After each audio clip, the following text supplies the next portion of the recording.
Space, the final frontier. Well, okay, not really. All right, take two. Here in the Mitten State, welcome to Code 47, bringing you all things Star Trek, spanning the quadrants, the best thing since the neutral zone.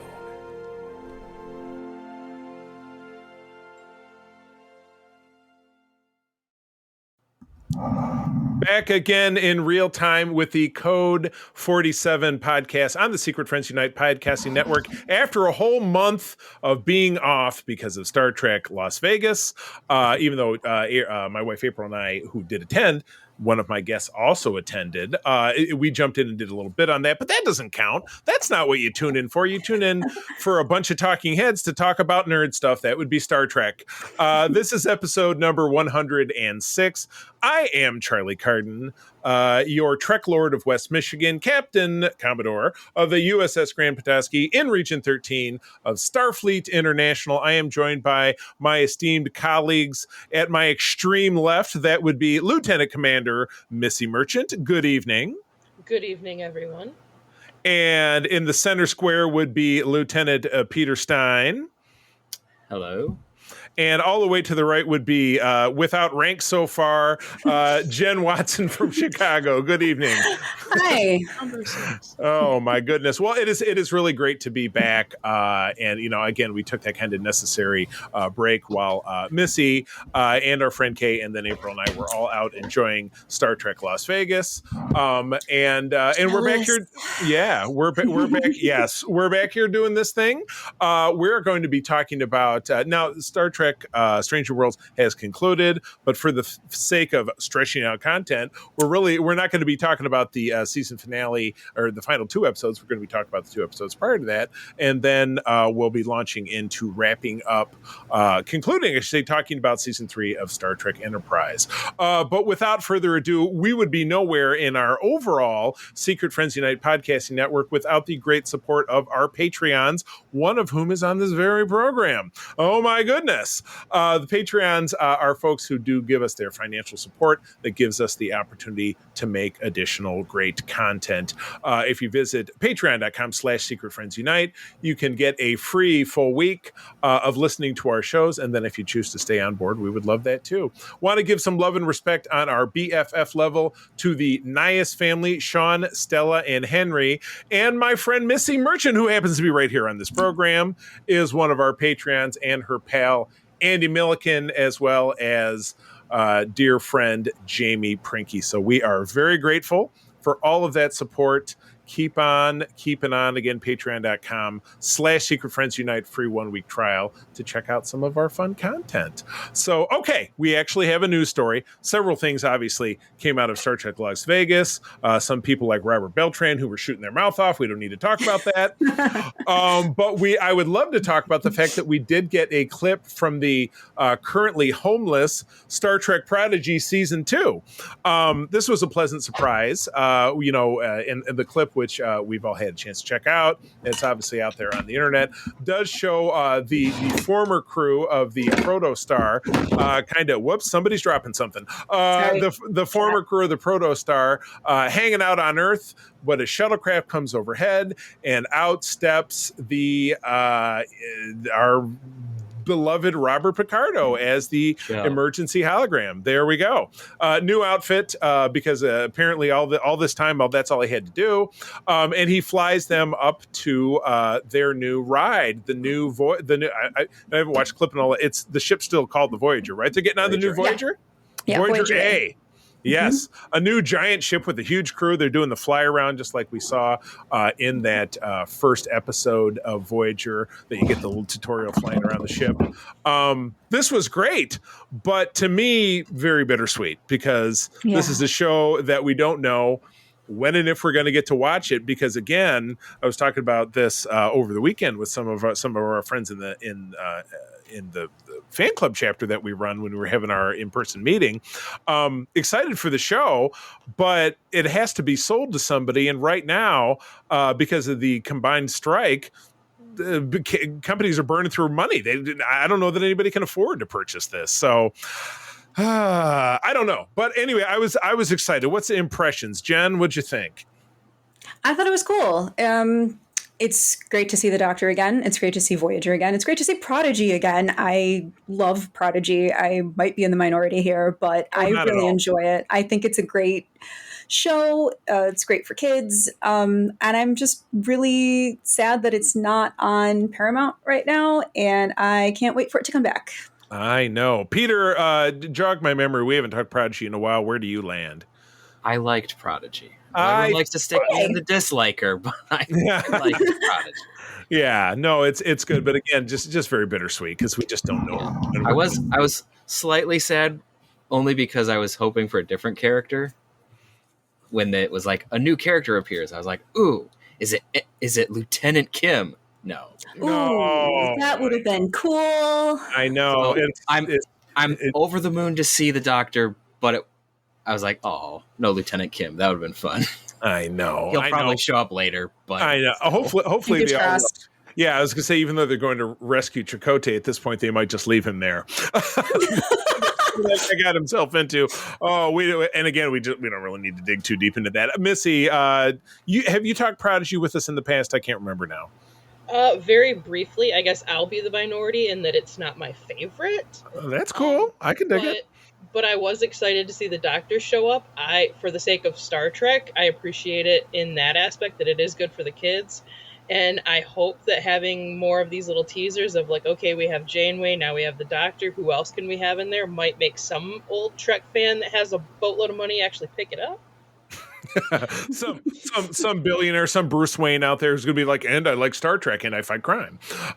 Yes, we'll see if that turns up. So anyway, as news on that continues to evolve, obviously you will hear that from us, not only here, but of course on all of our social media feeds for the Secret Friends Unite network. All right, let's move into talking about Strange New Worlds. We're going to be tackling episodes 7 and 8, episodes 9 and 10, which will wrap up the season, is what we will be talking about next time.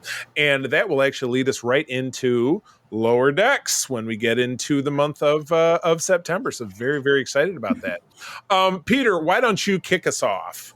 And I'm wearing my Ritos tee. Woo! There, that's my dress up. I was Peter, my sassy Vulcan salute. There you go. So yeah, jump us on into episode. In honor 7. of what this episode doesn't do. Episode 7, Those Old Scientists. POS! An accident while investigating a time portal sends Ensigns Beckett Mariner and Brad Boimler, though not at the same time, through time from the 24th century, and Captain Pike and his crew must get them back where they belong before they can alter the timeline irrevocably. All right. Well, Peter, since you do the reading, you can jump right back in with your impressions of this episode. This episode was fantastic. I thoroughly enjoyed the animated elements that they brought into it. The opener with the crew, but also the opening titles where they lower decksified the World's opening titles. Totally awesome. My brother and I were sitting there laughing at the space slug catching on fire. It was the fully fleshed out koala right at the end. That was pretty great. I think that's a joke that maybe they should take a break from, but it was funny. It worked out. Oh, I'm thinking Burning Space Slug can be an early favorite for the name of the episode. I really, really enjoyed how Jack Quaid brought in all of the animated mannerisms of Boimler. Like he really to the point of like the hand gestures and everything. It was really, really well done translating these characters from animation to live action. The overall, the plot was, pretty good. I think the Uhura plot was a little weak, simply because it felt like this was something that they foisted on the character simply to have an interaction between her and Mariner. Could be. I can see that. Mostly because, like, in the episode previous and a couple other times we've seen her let off steam and do things for fun, and then it's like, oh, she's all about work. It's like, that's not how you've been writing the character for the last season and a half, so it just doesn't really drive terribly well. Kind of a sitcom-y toss-in. Yeah. I mean, it worked. It was fun, but it just was a little odd for me.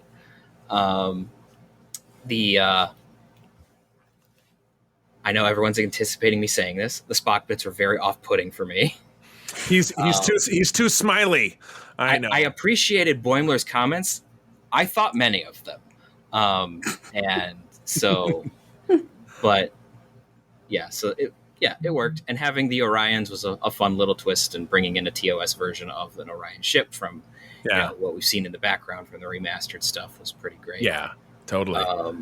So the one other missed thing that I think was when they had Pike talking with Mariner and Boimler.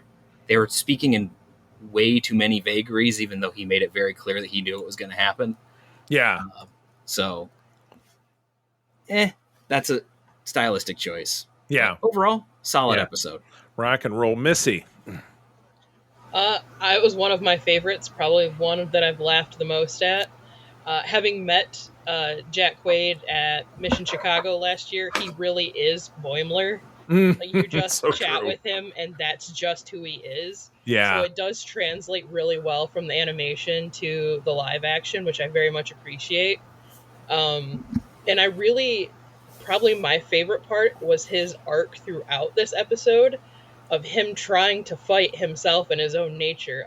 He essentially gets to live his dream, his fantasy of going back and meeting his heroes, but then he can't do what he normally wants to do.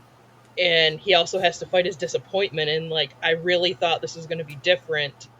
And now I have to let them help me figure out how to not fuck it up, basically. Right. Never meet your heroes, right? Yeah. Exactly.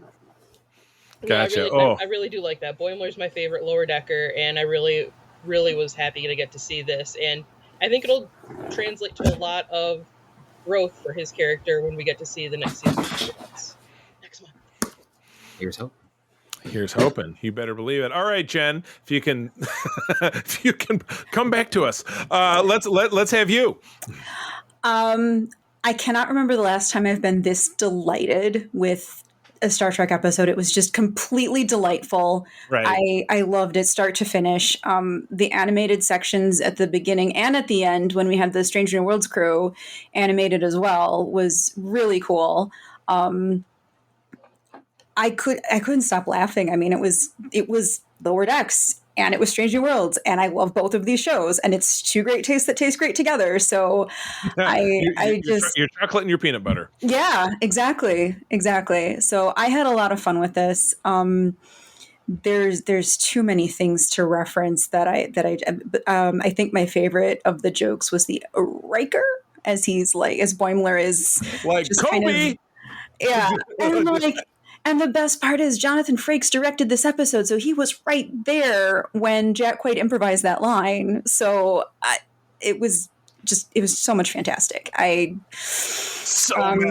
Yeah. I mean, as a Spock Chapel shipper, I was kind of disappointed by the whole thing in the elevator. Obviously, I know that this isn't going to work out, but I can have fun in the meantime. And that was just this like. I was disappointed for her. I was sad. Yeah. I was hoping that we'd get a little bit more time with this ship before it sank, but it is what it is. It was. I mean, it was doomed from the jump because again. Yeah, we're a prequel, but we are set apart by 5 years, and we know that they've even made allusions to the fact that in season 3 we're going to meet Roger Corby, who is Chapel's eventual fiance, who ends up being a robot guy. Oops, spoiler from 1966. Sorry, but I was just beyond delighted having spent actual time with Tawny Newsome. I mean, I was on stage with her on the cruise doing a comedy skit. I was the first person she bumped into when she was getting on the ship in Mexico, which she referenced when April and I saw her in line at Star Trek Las Vegas. She said, "I remember you guys from the cruise. I was carrying so many illegal drugs when I met you guys," and we just peeled off. That is really who she is in real life. She's a Second City comedian. She's from your hometown of Chicago, here, Jen. She is just a stitch. What a wonderful human being. There is no acting when she's Mariner. She's just Mariner. And I mean that in a complimentary fashion. And to see her translate that wonderful style to spending time with Celia Rose Gooding, even then again, if we're kind of bouncy about who her character is like, you're right, finding her, she's super studious and super serious. That's not the way the character was ever portrayed, in TOS that I can think of it, or in the films. But as Peter said, for the moment, it was kind of a sitcom-y moment. It was, the Simpsons have a dog for the purpose of this episode, or they have a cat, or they have a a badger or something. It fit the moment of the gag. So they nailed it. It was great as a one-off. The stakes were relatively low, but because obviously the things are going to go on. I love the portrayal of kind of dancing around number one's character, and Boimler's super awkward around her because he idolizes her. That was fantastic, and she just can't figure it out. But when she does find out, she says, "Oh, there's a poster. It's a pinup." She says, "It's a poster that's pinned up. Are we talking about the same thing here? I don't want to know."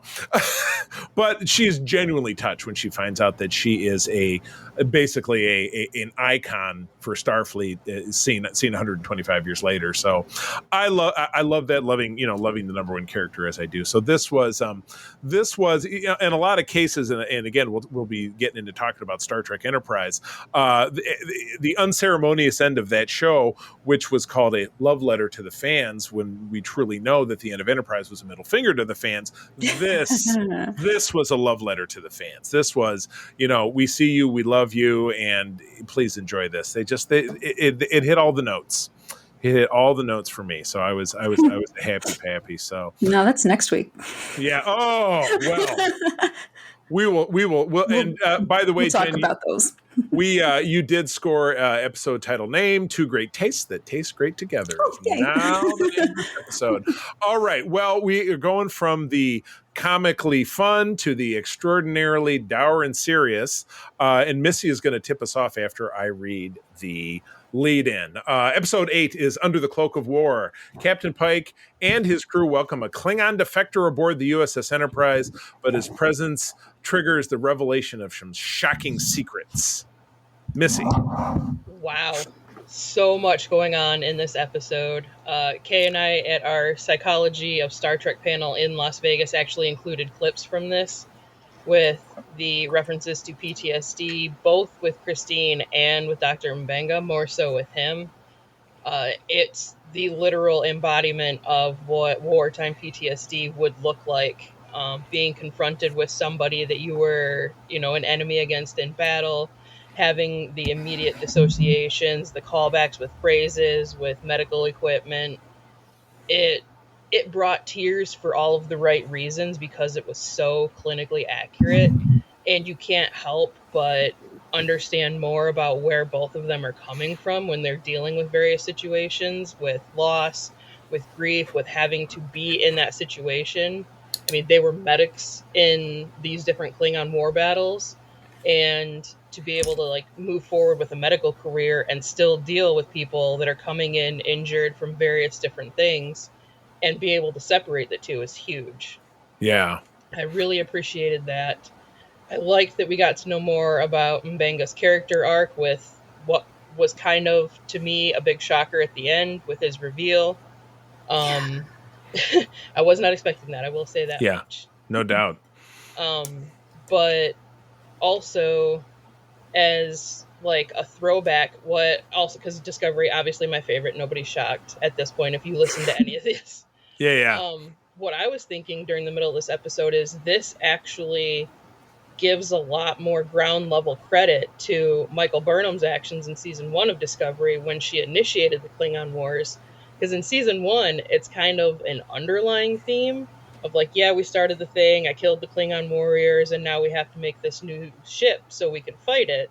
Yeah. But then this is no, this is what actual people were doing because of Michael starting the Klingon Wars. So that really hit me as okay, this is actually the fallout from Discovery season 1. Totally. And yeah, from that, there was that big chunk of Discovery season 1 where they, got skirted off the mirror universe and they came back home, but they missed this big chunk of the war. And it was, we're back and we lost the war because they were hanging on by a thread. So, this was powerful without a doubt. In any war film where you see this kind, it was a MASH. It was a surgical hospital. And even though MASH was, an 11-year long sitcom about a 3-year long police action in Korea in the 1950s, they did stick their toe in the serious from time to time, but it was a sitcom. So there were still, laughs with Alan Alda saying, the punchline, you didn't see blood spurting everywhere and, people with their organs falling out and stuff. And that's as real gets. Even, as humanity goes to the stars, we'll make bigger and uglier weapons and find ways to make war, get made with us. And Star Trek exists for this kind of commentary. And, it's incredible to hear from somebody of your professional ilk that they got it right. So that just goes to prove that, I said it from the jump because I did get a screener of this season and I got to watch the first 6 in a row. And I was not teasing you guys for teasing purposes, but I'm saying, guys, season 1 was great, but this puts everything to bed. This entire season blows me away. Jen. So if I had a nickel for every time in the past week that I watched a bright, delightful, self-referential comedy about finding one's identity amidst heavy expectations, featuring characters from 2 different worlds meeting, followed up by an introspective, cinematic, and sort of depressing piece about the horrors of war and personal responsibility that flashed back and forth between time periods, I'd have 2 nickels, which is in the lot, but it's really weird that it's happened twice, because the Lower Decks episode and this Lower Decks crossover and then this episode happened kind of around the same weekend as Barbenheimer. And oh God, you're right. Gee. Yeah. So I'm like, wow, this kind of whiplash of it it's really similar. So I felt at the end of this episode the same way that I felt walking out of Oppenheimer, which was I want to watch Barbie again. I want to watch the Lower Decks episode again. I get back to my happy place. Yeah. Yeah, but I think that stories like this definitely need to be told. It reminded me also a lot of the Siege of AR 559, the Deep Space Nine episode, where it's so heavy and so realistic, but such an important story to tell. Yeah. And you don't really know what's happening with Mbenga. The fight that happens with him and the Klingon ambassador at near the end, it's behind a screen. That is under the cloak of war. That is the name of the episode, and it's happening. You don't. It's not clear.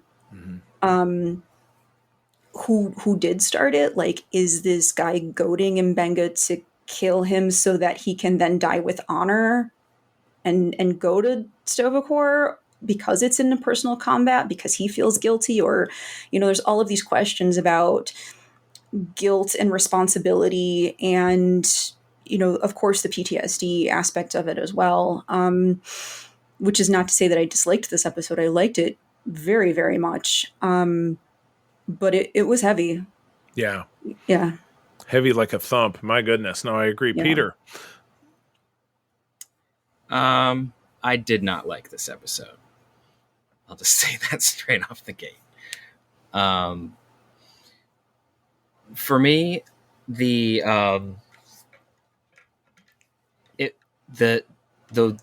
depiction of the PTSD was fine. I'm not going to quibble with that there. But for me, the resolution was much like how I made a comment about Elysian Kingdom in season 1, where the rest of the episode is great, but I wasn't a fan of the resolution. I didn't like the resolution of this one. If only because of the whiplash. between the two episodes. Yeah. You end with M'Benga in the previous episode going, "What the hell is in this thing?" very comically. And then in this episode, we are now dealing with, at least my read of it, perhaps justified. But this is more or less unambiguously M'Benga just killing this guy. That was my read on it. Now I hear everyone else's read on it. Mm-hmm. Welcome to your opinion. Everyone has a different read on the episode. As are we all. Yes, that's what we're doing here. For me, it was this painted M'Benga in a very bad light to me. And also it also made me think of, hey, this is why we have counselors on starships. Because this is clearly trauma that has not been dealt with in any way. And also M'Benga keeping the secret that he was the butcher. That's a war crime. And you probably should be in New Zealand for that. Regardless. Getting help, right?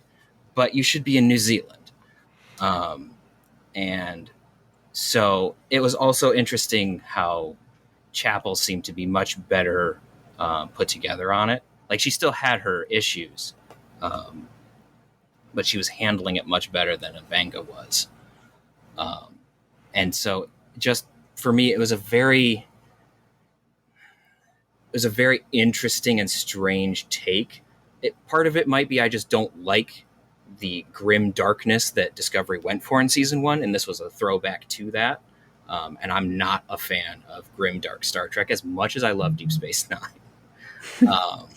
It's just not what I prefer. And I don't mind touching on dark and important stories and like stuff that deals with heavy subject matter. But there's a way to do it, and I don't think necessarily that this hit the right notes with resolving character stories in a way that was helpful. I don't know if that makes sense, but it didn't seem to be terribly helpful to me. On a side note, I did like the cameo at the beginning. That was fun. And I thought it was interesting how there has been some retconning of technology. But yeah, overall, not the biggest fan of how this played out. The Klingon ambassador was just a very strange take.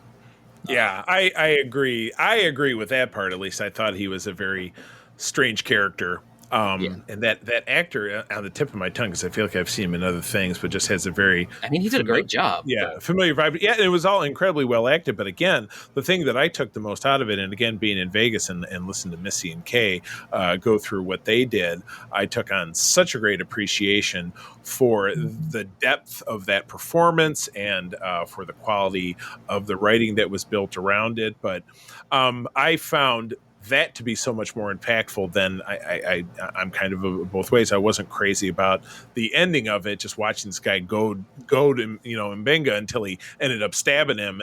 And at the end of it, I mean,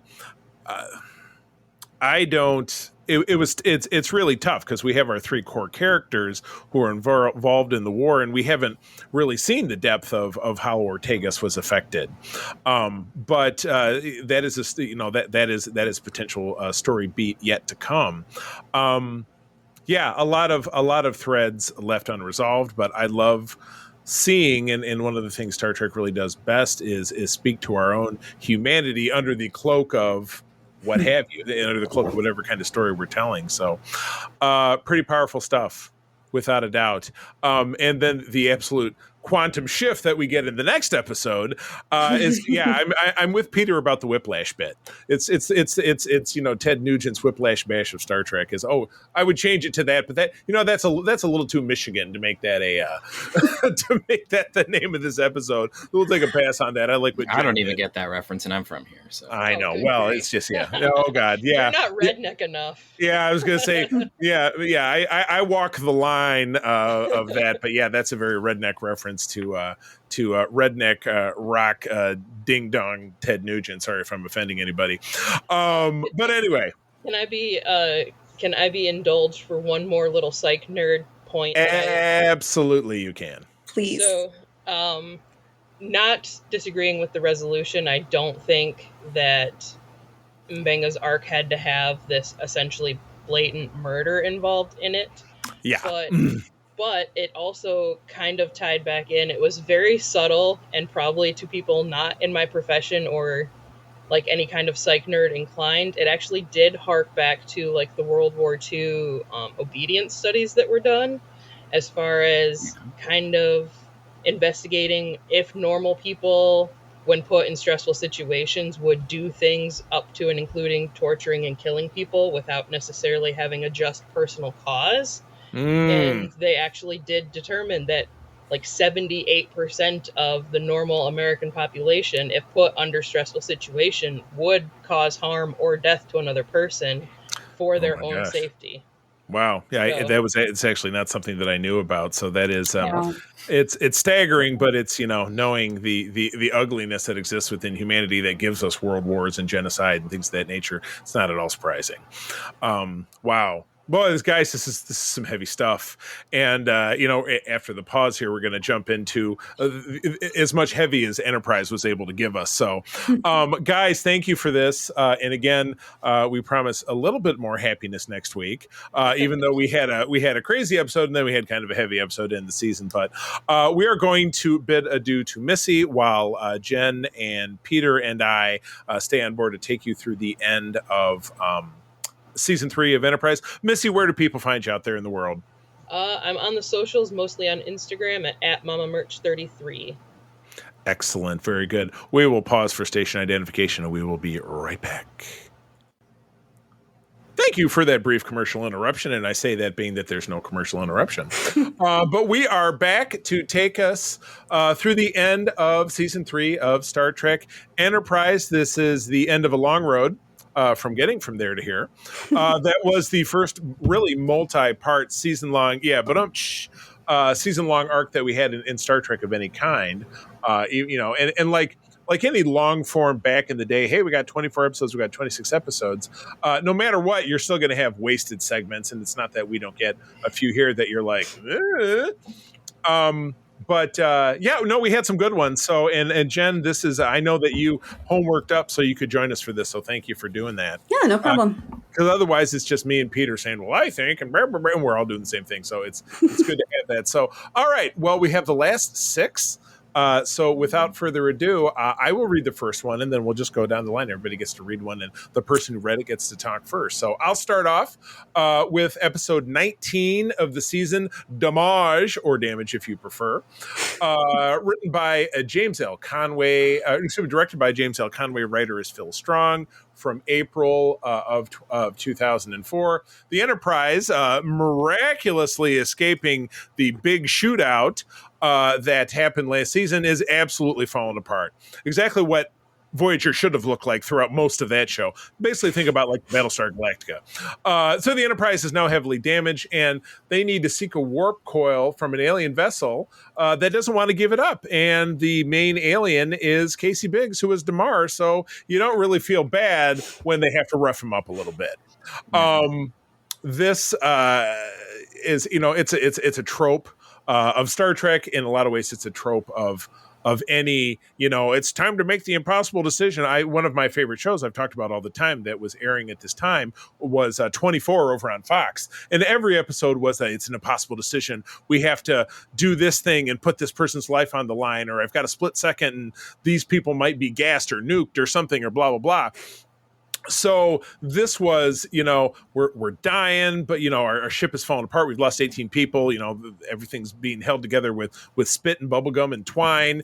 And, if we don't get this warp coil and we can't get a warp engine back, we'll have no chance of continuing with our mission, which is, vital to the survival of our species. So, Damar and you little alien dipshits, too bad. If we can come over there and pop you one, you can still, you'll be fine. You'll be fine. You can get home.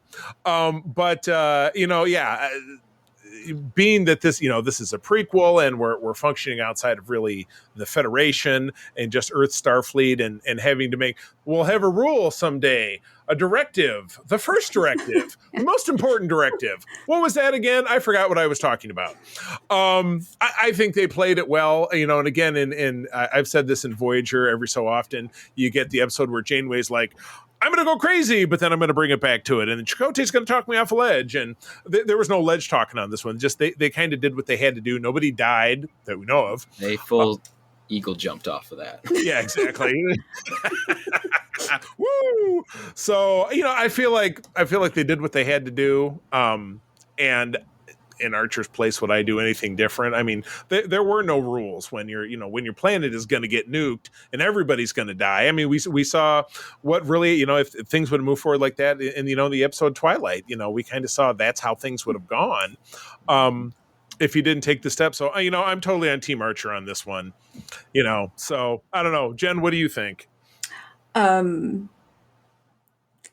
understand that there were circumstances here, but I think Archer was just way over the edge in this one, and I think he kind of continues to be kind of over the edge for sort of the rest of the season, more or less. So I didn't agree with him at all, but I do think that karma came back for him in one of these later episodes, which we'll talk about later. But he did get his more than once. Yeah. So I think that the damage can refer to the ship, or it could refer to Archer himself, because he is kind of beyond that moral point at this point, where he is just going, we got to do what we got to do to get the mission done for the sake of humanity, and it is a rough spot for him to be in. I would like to think that I would not make that decision if I were in his position, but I don't actually know. So I mean, there's other things that are damaged at this point too. I know that T'Pol's dealing with some stuff too with her trillium addiction, so she's dealing with some damage for herself as well. So everyone's damaged. Everyone needs. Everybody needs a big hug at the end of this episode. Yeah, no for doubt sure. about it. This was the big hug episode, without a doubt. Well, Peter, you are one of the bigger Enterprise guys that I know, and I know you love Archer. So was he a little too Jack Bauer in this? Was he just like, forget it, I'm just going to do whatever? Yeah, we'll probably get more into it when we get to season 4, but there is a turning point for Archer for me where he gets really bitter and angry, and this I think is the beginning of it, if not like the exact turning point, right? Where he suddenly is. This is where we see Archer be absolutely desperate. Yeah, big time. He's freaked because it's like, if we don't have this warp coil, we're not going to be able to meet Dager. We're not going to be able to find the weapon, and we're just going to be shit out of luck. Yeah, big time. And so there's a clock ticking down. He's like, Earth's going to blow up, and so he is literally losing his mind about and he's losing his mind over this. T'Pol is losing her mind because of Trellium. Trip's not sleeping, and well, Trip is his own Trip, so Trip is on his own trip. Yeah. Well, yeah, maybe he should do a little of that Trellium. That might straighten his ass out. No, that probably would make it worse. No, he's already hallucinating. He doesn't need any more. Yeah. He doesn't need more. So this is one of those like situations where in times of war, I understand why he did what he did. I do not think it was the moral thing to do, but at the same time, in the words of our inimitable Vulcan, the needs of the many outweigh the needs of the few. He didn't have an option, and he kind of had to. And there's part of this where you can see that that's torturing him. He doesn't want to leave someone out here. You see some of that back and forth with a few people. Yeah. But overall, he's just we have to do this. And he hardens himself, and he embitters himself to just callously deal with this. Yeah. Which he has to, but it sucks for the character. And I think, Jen, to your point, I think that's part of what this episode is referring to. Right. Is the self-inflicted damage Archer has to do to himself to put the safety of Earth first before even his own good. and those around him, obviously, with stranding the Illyrian ship. But yeah, so this is a good episode, but it's tough. Yeah, very tough. Yeah, just pushed to the brink, and what choice do we have? Big time. Cool. All right, Peter, why don't you take us into episode 20? All right, episode 20. Oh, I was hoping to talk about the next one. Okay. Oh, you'll episode get 20, The Forgotten, directed by none other than LeVar Burton himself. Woo! Written by Chris Black and David A. Goodman. Captain Archer deals with the loss of 18 crew members and continues negotiations with 2 of the 5 Xindi species. So we have continued fallout from the Enterprise getting beat to hell. Right. With more things blowing up and people dying. Right. Well, they can't swing into, Starbase and be like, hey, slap a fresh coat of paint on this bad boy. There's nowhere for them to go. I mean, they're probably this expanse. There's nothing. There's nothing there. It's an expanse of emptiness. That's why. Yeah. And they don't have replicators. So they're lucky that they probably still have food and water, with the ship blown up as bad as it is. Yeah. Yeah. So we have this whole struggle with death. We have, T'Pol now dealing with emotions. Ooh. A Vulcan dealing with emotions. You got me feeling emotions. So this may be part of where I have sometimes a problem with how Vulcans are portrayed with emotions. Well, when you're sucking on that trillium pipe, the stuff's kind of cracked. Really, it's completely understandable in this situation, but it's handled very interestingly. Yeah. And appropriately, Phlox talks about the genie in the bottle. You kind of popped the cork, and now it's just this. Is what's Here comes Robin Williams. Blah, blah. Well, I know it's not that bad. Yeah, just not nearly that fun. Yeah, we wish. So we get more justification of we get a little bit more of Degra and Archer talking with another Xindi about how the Xindi are trying to justify their own actions. Why did we build the weapon? And so it's we're built it for defense, but then you have this somewhat rational discussion going on, and then Trip just busts in you vaporized everybody, and my sister was there. Reasonable, right? He kind of does go Kermit. You're right. He's like, blah! Yeah. He was for sure a little over the top. Yeah, he's on fire at that moment, and it's completely understandable. I'm not gonna say people don't blow up without reason. It does happen, but you see where a lot of that hurt, a lot of that anger in the crew that we've seen building from episode 1 of the season just occasionally just bursts out. We saw it happen in Archer in the last episode, and in this episode we see it kind of the dam breaks and Trip just loses it at Degra and the other Xindi.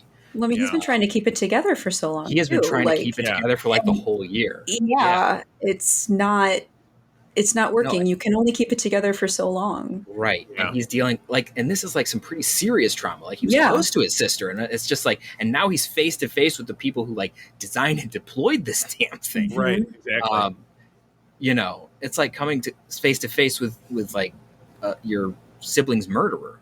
That's rough. Very true. They didn't literally pull the trigger, but they may as well have. Yeah. That's how Trip reacts. Yeah. So there's a lot of interesting stuff here. We get a confrontation between the Enterprise and the Xindi, and the Enterprise gets damaged and runs away. So we get the next episode. But there's a lot of emotion, a lot of stuff being handled in this episode, and I think this episode, in kind of a bottle way, handles it pretty well. And I know some people are going to remind me of other things I've said about Strange New Worlds, where I don't like how some of the episode is all about emotion. I don't like it dragged out. This handles it in a kind of a bottle way, and I think it was pretty well done.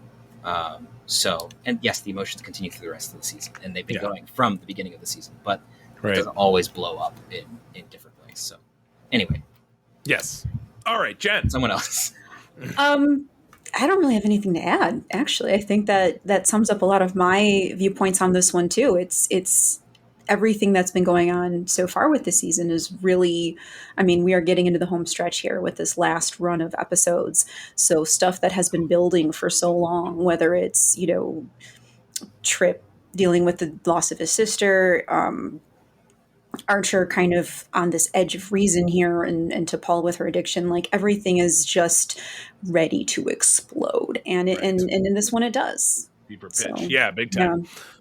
Big time, with so much more to come. Yeah, I agree. The emotions coming from other sides, all sides, and then the big three. This was the episode, and again, I ended up watching these a little further back than recently, just because we've been off for so long. But this was the episode where Trip is tasked with writing the letter about his non-time. Yes. So he's trying to write this letter about this young woman, and he's like, well, I barely knew she was on, but she was like a crewman third class, so she was just a kid. Yeah, I'm like, barely knew her, and it's like, well, he was on my guy's team. No, I asked you to write this letter, and he's like, and it does, force him to hold the mirror up and really think about, what will my words mean to her parents? What will that sound like? Whether they knew that I barely knew her at all, for me to turn around and say, she gave it all to save humanity, because she did, even though she, got blown out a hole in the ship. So it's not like she jumped in front of a Xindi whipping, but she's just as dead. The same way that all the 7 million people back on Earth are just as dead, who are just, sitting there drinking your morning coffee. She was there to save humanity, and through her sacrifice and the sacrifice of the other 17 people, the ship was able to get as far as they did. So I do like, if I can just interject, that the writing of that letter is a way for Trip to come to terms with the death of his sister in that big time point as well, because he's writing what does he want to hear. So yeah. Yep. So it's an absolute moment of growth for him. So absolutely excellent stuff. Okay, so now we shift gears into I don't know if I want to call it a filler episode, but it's one of these, the episode 20 ends with Degra saying, meet me at this spot in 3 days, and it's on the other side of this dangerous nebula. And so, Jen, tell us about episode 21. Episode 21 is E Squared, directed by Roxanne Dawson, and written by Mike Sussman. Airs May 5th, 2004. The Enterprise crew meet their own descendants from an alternate timeline in the past. So we have this anomaly that the Enterprise gets sucked into in the past. They wind up like 100 years or so into the past, and they find that this ship is full of their descendants, and it's a potential sort of timeline for what could happen for them. I think it's interesting. It is another interesting step in the T'Pol and Trip of it all, where they're seeing this like, oh, in an alternate timeline, we could be together. You don't want to admit you got feelings for me. So that's cool to see that sort of starting. But overall, I thought the episode was fine. It has some interesting character beats, but it does sort of take us out of the arc right now. Yeah, it's kind of a my road is closed, so here's a detour. Yeah, it's a breath though. You need to take a breath between. You can't just sort of barrel into everything. Right. So right. Like they kind of are doing, with Strange New Worlds. We got a high and a low and a high and a low, and then we, end on quite a low.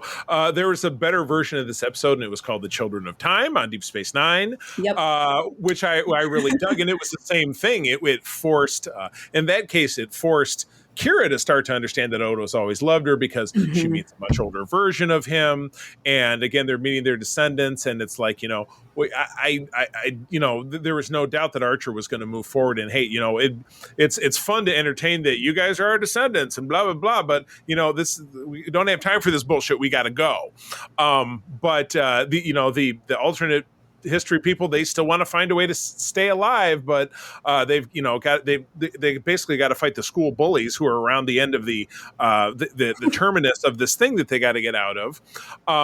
But yeah, while the overall, the guy who played Trip and T'Pol's son was on a dumb show that I like to call Jag. It's a Donald Belisario show. He played the head dude in the last couple of seasons of that show, a Marine Corps general. So he was the general, not wearing the funny little hat like in those insurance commercials. But you got some nice moments with Trip. You got some nice moments with super old T'Pol talking to young Paul and like, well, you're really going to need him and he can help you out and wink, wink, wink, and it makes it even more disappointing that at the end of the series, in that horrible final episode we get, that I don't know what you're talking about. Yeah, exactly. Just do. We'd like to believe that it ends with demons. Doesn't exist. It's a thing. It's Q. That they never get together. It's just it's a big FU. But we don't need to jump that far ahead. But yeah, it was like you said. It was a blip in the road. It got us through the rift, and then it gets us into the next episode. So, Peter, any thoughts on this quasi forgettable episode?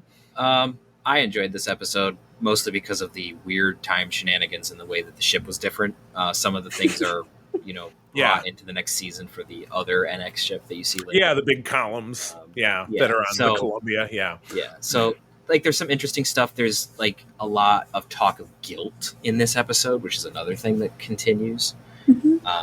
Where you have they're guilty about the fact that that they couldn't stop the weapon either because they got thrown in the past or because they couldn't stop the first one because now they're in the past and they weren't able to stop it then. So it's interesting to see how that all plays out.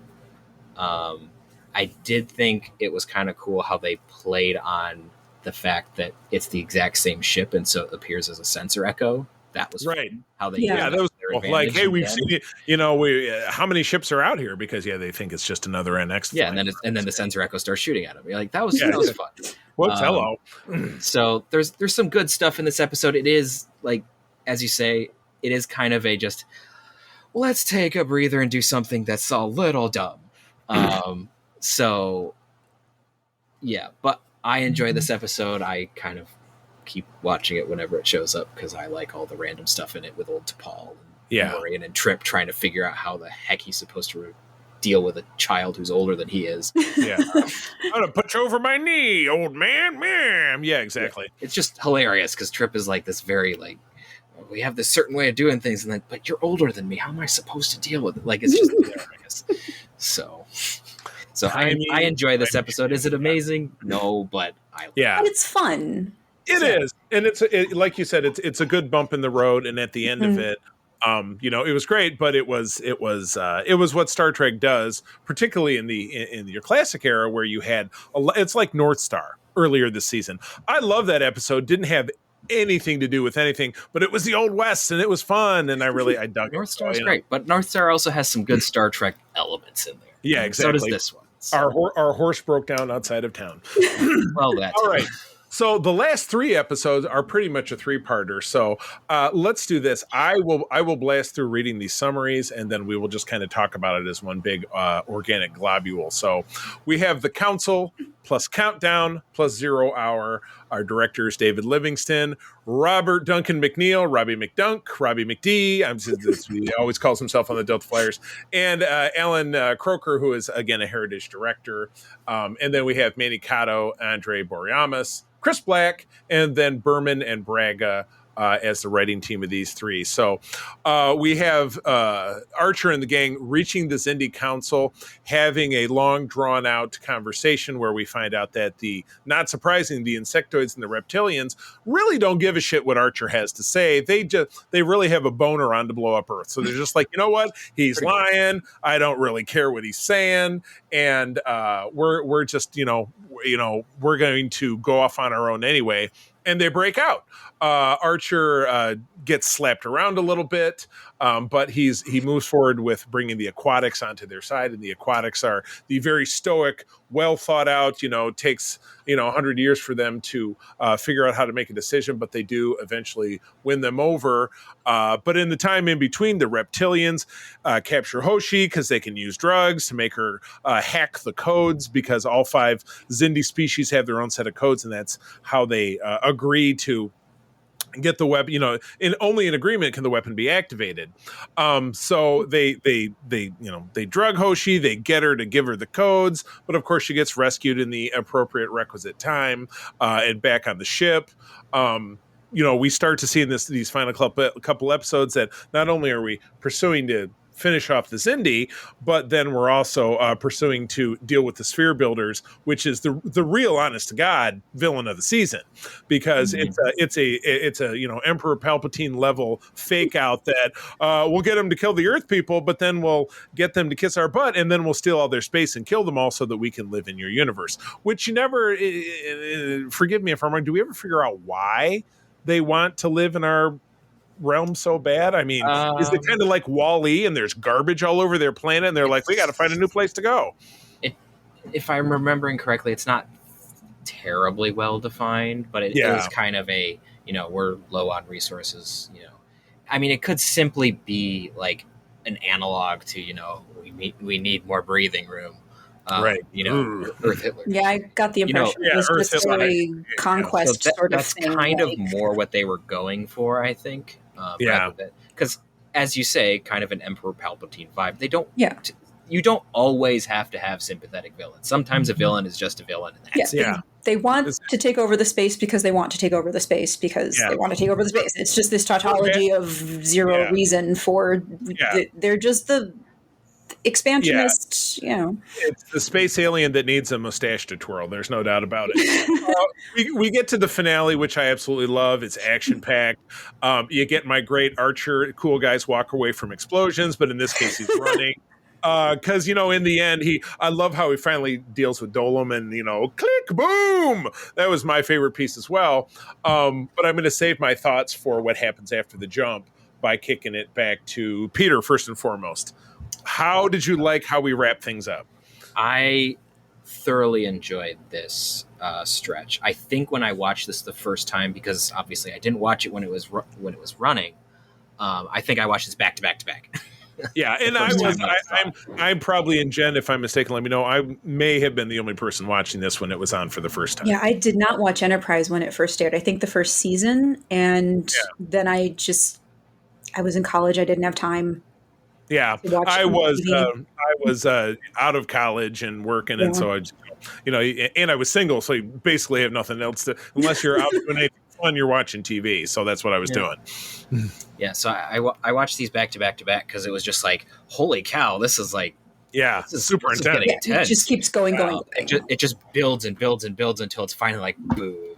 Everything explodes and it's like, literally. Yeah. So one of my favorite moments, which I know is mostly just like a ship nerd thing, I really enjoyed how they're like, oh, how is Enterprise going to be there? It's so slow. And then the aquatic ship opens up and there it is. Here, buddy.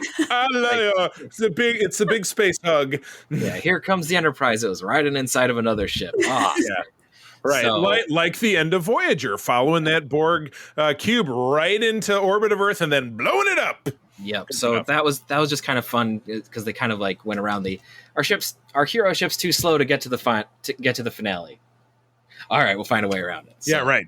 It's Star Trek. We've got an app for that. Yeah, but it was great how like we continue to see like the conflict between the different characters, between Degra and Trip and everyone, and then Degra dies. Yeah. Well, he gets murdered, so he dies while getting murdered. He gets murdered. Yeah. But then the weird line, then Trip's actually sad about it because by then he was actually sort of made. He actually comes to realize, hindsight's 2020. Like, Degra was actually trying to do the right thing here. Right. Mm-hmm. And Trip starts to recognize all of those olive branches that Degra had kept on giving. It's this like not all Zindi kind of. Exactly. Which I know I've pointed out multiple times throughout the season, but it's kind of the culmination of that, where you have like Trip, who has been so personally hurt by the Zindi with the death of his sister, and like is the show's embodiment of that hurt and the hatred that all of Earth has for the Zindi, and you see him in the death of another who is dying on his behalf for all intents and purposes. He comes to a reconciliation with the Zindi, and it's a very like beautiful thing. It's not like dwelt on super super long because things got to go boom. Yeah. But it's really well done in the sense that they followed through with the Not All Zindi arc and had the conclusion of this staunch hater realizes these are people and they can change. And if they can change, Star Trek so is can all I. about. Absolutely, it's Star Trek 101. Yeah, right. And they really nailed it with that bit. So, Jen, your thoughts on now? Don't spoil for the jump, because that's one's going to be for me, the after part. But what did you think of the glob altogether? Yeah, it kept going and going. It was just high stakes. So I think, we did sort of need that breath right there. Yeah, fair. And let's see, I'm trying to sort of put my thoughts together on this that are maybe different from anything. You can pass. One of the things that I want to comment on, though, is that it's the reptilians and the insectoids that are the bad guys, and it's kind of on the nose. And I would have liked to have seen just a little bit of a different. They look like bad guys because they're reptiles and insects, and it's like, can we maybe not do that? It's just snakes. a small. Why did it have to be snakes or lizards? Yeah, that's just a small thing. But the ones that look more humanoid are the primates and the boreals are the ones that are like on our side, and more then the mammalian. aquatics are right, exactly. Yeah. So it's a little for me, but it's one of those things where it's of its time. I mean, it's 20 years ago now, so we can say it was of its time, even though in a way it feels like it was not that long ago. Yeah. Only especially to those of us who watched it when it was on. Yeah. The CGI to make the insectoids, I think it holds up. But again, we are, I watched this on Paramount Plus. You guys, maybe you watched it on disc or you watched it some other way. But I know that Enterprise is one of the few series that exists in HD. We have TNG in HD. We have TOS in HD. The enormous costs to put those out there is sadly maybe not likely to happen for the other series, which sucks. But Enterprise, because of the way that was filmed, I believe it was converted over. I could be wrong. Yeah, it still looks pretty good on. Yeah, I mean the CGI holds up. Even the bits where you had the insectoid who was interacting with Archer and threw him backwards and held a hand down on him. It was one of those like, here, John, here, Scott, react, fly backwards, squirrel around a little bit. So, I think they did well with that. But it's 0 Hour is just, I tend to lump that and episodes 1 and 2 of season 4, which we won't get to talk about for about another year because we're going to have to go all the way around the horn, even though series get shorter. So we're going to get into TNG. That's where we're going to start. Next we'll go with TNG, DS9, and then Voyager, and then we'll be right back again to Enterprise. So it'll be less than a year. But I did absolutely love the super duper left field that we got. It's like, okay, the mission's over. The aquatics are going to drop us off at Earth. Everything's good. Let's hail Earth. Oh, nobody's picking up. What's going on? And right now, we think Archer is dead because he was doing his cool guy run. And then, it was a cut right back to the ship. And Reed says, Captain didn't make it, Trip. And, we just really think that we have every reason to think that he's dead. And so Travis and Trip are taking a shuttle pod down to Earth. And suddenly they're flying at P-51s and flying into San Francisco. And it was like, I turned to April as I was watching this again, and I said, I watched this back in 2004, and I'm like, what the fuck is going on here? I mean, that was my honest reaction. Then you cut right to a MASH tent, and you hear German being spoken, and you're like, what is going on? And then you see the Archer is laying on one of the beds. He's all burned up, face of a German, face of a Nazi, and some weird fucking alien you've never seen. In a Nazi uniform. In a Nazi uniform, yeah. and we'll see you in the fall. Screw you. Oh boy. That was that was good. They did well. That was Brandon and Braga daring Paramount to cancel that. Yeah. Paramount. And what sucks is that when Enterprise did come back for season 4, they were really hitting a lot of really great notes, but it was too late. People had lost the interest. Science fiction had become such a crowded playing field, but particularly with shows like Battlestar Galactica and the Sci-Fi Channel and stuff. Battlestar, Farscape, Stargate. There was just SG-1 and Atlantis were starting to come out. Yeah, it was time for Star Trek to take a big long vacation. So, okay, now Jen, I know that you weren't with us for the majority of this, but in your brain, thinking about over season 3, do you have? First of all, we'll go ahead and do a favorite of the pack, but then we'll potentially look at the season as an overall. Give me a favorite and a least favorite of this 6-pack.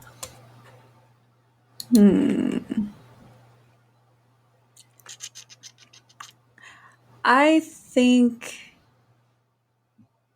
wow, it's hard. I think Damage might be my favorite because there was all of that. It's hard when all of these kind of all run together with the exception of E Squared. And like, I didn't hate E Squared. Yeah. So it's hard for me to say that there's a favorite or a least favorite. I think maybe I didn't love 0 Hour just because of the way that it ended with the whole 40s thing. I thought that was very bizarre. But that's why I loved it so much. I know. But yeah, no, I get it. That's the beautiful contrast. We've all got different opinions. Yeah, I love that. And and I would flip the script because I would say E2, while it was, the perhaps necessary speed bump going down this road. I thought it was kind of the weakest, even though it had some character moments. It was kind of like, but 0 Hour was just, it was very visceral. It was very like, there's explosions and people getting shot and stabbed and blown up and whatever. And I'm like, yay. I mean, it was very, guy of me to enjoy that. But the stinger, the stinger, when they get back to Earth, it's like, what?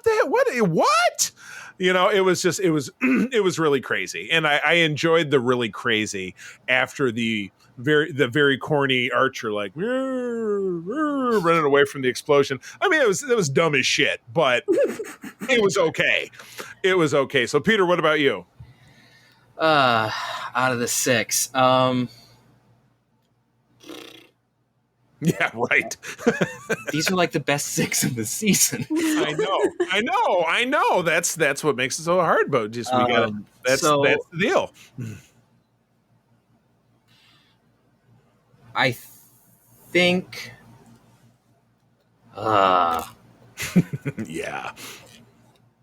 I think I'm gonna go for least favorite with Oh man. 6. Suck it up, Boimler. Just do it. I'm gonna go with the Forgotten. Okay. Just because some of the blow up moments were just a little. For me, sometimes I cringe a little bit when people do overly emotional things on screen because I empathize too much and I don't like it. That doesn't make it bad, but I'm just it's just an embarrassment. It just opens up your heart a little too much. We got the Grinch of Star Trek over here. Watch out! Oh, come on! Oh my gosh! So just for that, I guess I'll just say that one, just because I have to pick one. But in terms of favorite, I think I might have to go with Countdown, just because of the resolution between Trip and Degra. Which makes it like, why'd you choose the Forgotten? Because that's where that comes up. Well, I mean, yes, but the resolution is in because you get to see it from end to end as it plays out. Over I think because of the resolution in Countdown, that might be my favorite, just because of that scene. But overall, these 6 episodes is like next to impossible to choose. Yeah, they're all so solid and so similarly solid that it's so difficult to. Yeah. That's why it's like, if I had to pick thing, it's like this one nitpick, and if I had to pick them, this was one scene. You have to pick out the smaller things. And I mean, I watched these kind of all in a row too, right before this, so it's all kind of all smoosh. So they do, I mean, E Squared being the one exception, but it's still a good episode that has its moments for being part of this and part of this run as well. Exactly correct. Yeah, I so real briefly, looking back over the season, and Jen, I understand you're probably not prepped for this because you just watched these 6, but can you think of another great episode in the season that potentially we've not talked about in this episode that stands out to you? Let me check on that and get back to you. Let me just. That's okay. All right. And we'll go over to Peter. Peter, how about you? Right. Don't forget that in our episode 100 bracketology, we did have an episode from the season featured that was. We did. I'm forgetting which one it was. It was Twilight. Oh yeah, Twilight. I did like that one, but Twilight is a fantastic episode, also directed by Robert Duncan McNeil. Robbie McDunk. Absolutely. Well, I'll tell you what, while you guys scroll, I will say that while Twilight was exceptional, I've already mentioned this episode, I love North Star. I love Old West stuff. I grew up, in elementary school that we had those little read along book on tape, like I do a study unit. So I'd read about, here is the wagon train. And we never did Oregon Trail. That was beyond my time, but I enjoyed playing that game. When it did. Like I had a DVD ROM of that. I was out of college, but I'm like, you have to ford the river. You have dysentery. So I just love Old West. Yeah, you have died. All right, that was as much time as I gave you. So nope, Jen, that's fine. Similitude.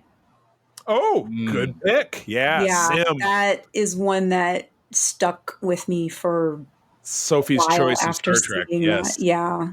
Yeah, no doubt. Yeah. All right, Pete. Yeah, I was actually going to go with Similitude as well. There you go. It's a good episode. It is. Solid second Twilight, but solid second Twilight, and we're referring to Star Trek Twilight, not Twilight with sparkly vampires. That's not happening. Not on this show. We do not have sparkly Vulcans. Yeah, we do not. If we weren't so late in it, I'd change the title of the episode. Maybe another time. Well, good. That takes us to the end of the road, guys. This was fun. We are going to, in our next episode, move into the first segment of season 4 of Star Trek: The Next Generation, the 1990 through 91 season. And again, something I love about having this stable of talent is that it could be all of us. It could be 2 of us. It'll be at least 2 of us because I don't want to sit here and talk to myself because then you should see somebody if you're doing that because you might have a problem. But Peter, where do people find you out there on the socials? You can find me out on the interwebs at Petrus Aquinas in most places. I probably won't respond, but I'm there. You can also find me at ELHMK1's channel playing a Vulcan engineer in a role-playing game. And Peter will also be running a table of Star Trek games at Grand Con here in Grand Rapids, Michigan, Labor Day weekend, where the USS Grand Petoskey will also be running a table. And we're really excited about that. It's our first occasion to be at that show. And Peter, as your sweet spot, you're kind of running the show. So I'm kind of looking forward to seeing you do your thing. We'll see how many natural 20 failures people can have. I don't even know what that means, but I bet it's the opposite of D&D. It's a D20 system. It's the exact opposite. 2D20 that's what it is, not 5e. So sounds brutal. Jen, where do people find you out there? You can find me at my Linktree, which is linktree.com/JenWatsonArt. You can find my Etsy shop, my Instagram, Facebook, and all of my other projects, which include some t-shirts and might be including some interesting writing coming up soon. Spoilers. But that's me. Linktree/JenWatsonArt. Good deal. And you can find me over on X/Twitter as @the_C3. Go ahead and spell it out. As I was pontificating, I do head up with my wife, April, the USS Grand Petoskey, one of the biggest chapters of Starfleet, the International Star Trek Fan Club in the world. We are based right here in West Michigan, but we do have members all over the state. I also have the privilege of being the RC Regional Commissioner of Region 13, which is Michigan and Eastern Canada. If you're a Trekker within the sound of my voice in one of those places, please find us on the social media links and at our website. We'd be happy to help you connect with other Trekkers in your neighborhood. With that, I'm going to bid you adieu. Thanks for joining us. I'm going to tell you that sharing is caring and to keep on trekking. Be the Starfleet you wish to see in the world. Peace and long life. Bye. This podcast is part of the Secret Friends Unite podcasting network. Visit secretfriendsunite.com for more great shows, articles, news, reviews, and more. Secret Friends Unite podcasts are available on Apple, Google, Spotify, and other podcast services around the world. If you'd like to be part of the conversation, you can join us on Facebook or our new Discord server, or follow @SecretFriendsU on Twitter. Please subscribe to Secret Friends Unite on YouTube and visit our merch store at tpublic.com. Just search Secret Friends Unite. Thanks for listening.